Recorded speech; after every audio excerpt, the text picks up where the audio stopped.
জীবনে এমন কিছু ভুল থাকে, সেই ভুলের মাসুল সারা জীবন দিতে হয়। তাই এমন কিছু ভুল করতে নেই যে ভুলের মাসুল সারা জীবন দিতে হয়। আসসালামু আলাইকুম আমার প্রিয় ভাই ও বোনেরা, কেমন আছেন সবাই? আশা করি ভালো আছেন। আমিও ভালো আছি আলহামদুলিল্লাহ, আপনাদের দোয়া ও ভালোবাসাই। তো চলে আসলাম ছোট্ট একটা ব্লগ নিয়ে।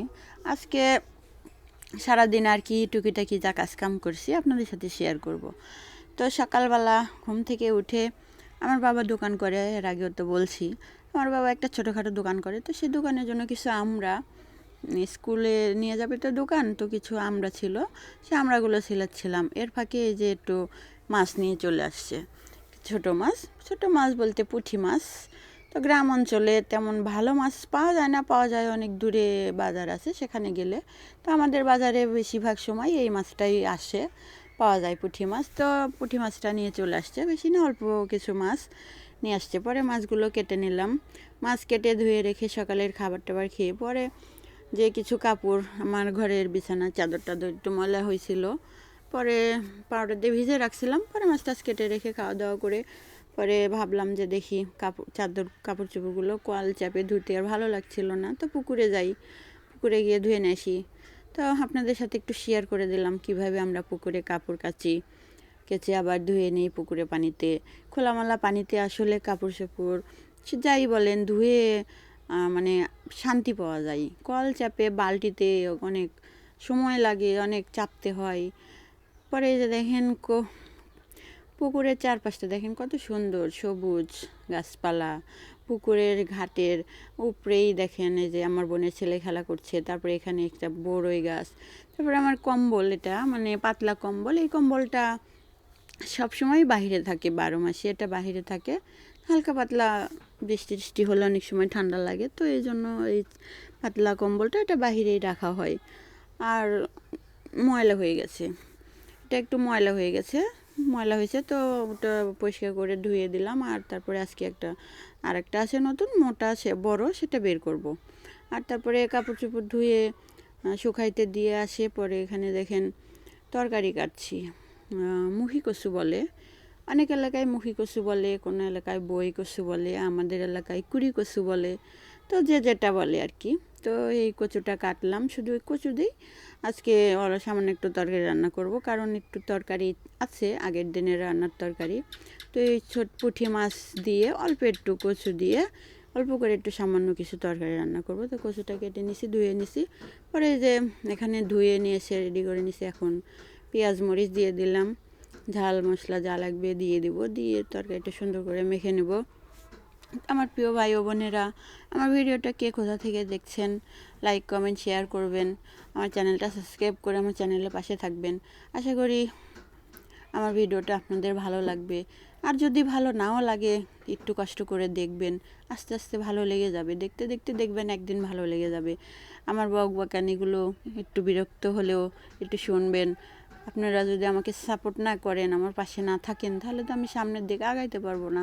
তো আপনারা আমার ভিডিও দেখে ভালো লাগলো, ভালো মন্দ যেটাই হোক কমেন্ট করবেন, কমেন্ট করে জানিয়ে দিবেন। কমেন্ট না করলে তো আমি কিছুই জানবো না। তো ভাইয়া ও আপুরা, আমার ভিডিওটা সবাই দেখবেন, লাইক কমেন্ট শেয়ার করবেন। তো দেখেন তরকারিটা মাখানো হয়ে গেছে, তারপরে যে মাছ দিলাম, মাছ দিয়ে আরেকটু মাখিয়ে নিলাম, মাখিয়ে নিয়ে তারপরে পরিমাণ মতো পানি দিয়ে দেবো, পানি দিয়ে তো চুলায় বসিয়ে দেব।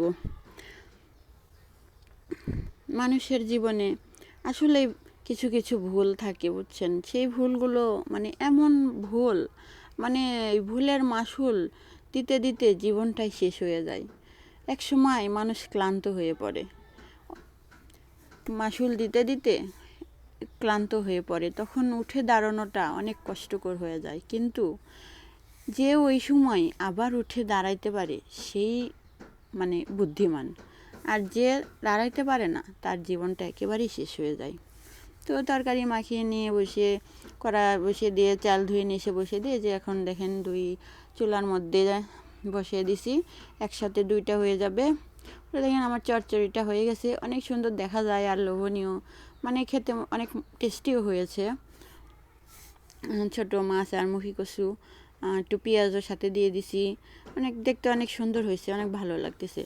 তারপরে রান্না টান্না করে ধুয়ে তারপরে বিছানার চাদর, এতক্ষণে আমার চাদর টাদর যে ধুয়ে শুকাইতে দিছিলাম, শুকায় গেছে, রোদে দিছিলাম তো শুকায় গেছে। পরে নিয়ে এসে এখানে বিছানা সুন্দর করে বিছানাটা করে ভাবলাম কম্বলটা বের করে নিই। পরে এই যে দেখেন কম্বল, যেটা মোটা কম্বল, সেটা শীতও পড়ে গেছে, ভালোই শীত লাগে রাতে এখন। তো কম্বলটা বের করে নিলাম। এটা আমার কম্বল, ওটা পাতলা কম্বল, ওটা সবসময় বাইরে থাকে, আর এটা শুধু বেশি শীতে গায়ে দেওয়া হয়, পরে এটা উঠিয়ে রাখা হয়। তো এটা আজকে বের করলাম, কারণ শীত চলে এসেছে আর উঠিয়ে রাখা যাবে না। এটাই হলো শীতের সম্বল, কম্বল মানুষের শীতের সম্বল, এটা লাগবেই।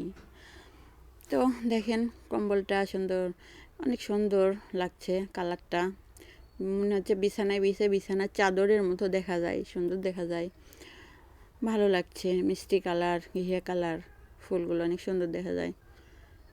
তো কম্বলটা বের করে নিলাম, এখন বিছানাটা করে নেব সুন্দর করে, কম্বলটা গুছিয়ে বিছানার মধ্যে রেখে দেবো। এই যে দেখেন গরিব মানুষের বাড়ি, এটা রুম, এটা আমার রুম, এই রুমে আমি থাকি। গরিবের বাড়ি, টিনের বাড়ি, মধ্যবিত্ত মানুষের যা হয় আর কি, গরিবদের ঘর বাড়ি বিছানা, এই আর কি। তো আজকে আমার ভিডিওটা এই পর্যন্তই। আমার ভাই ও আপুরা, যদি আমার ভিডিওটা ভালো লাগে লাইক কমেন্ট শেয়ার করবেন, আমার চ্যানেলটা সাবস্ক্রাইব করে আমার চ্যানেলের পাশে থাকবেন। ভালো থাকবেন সবাই। আসসালামু আলাইকুম, আল্লাহ হাফেজ।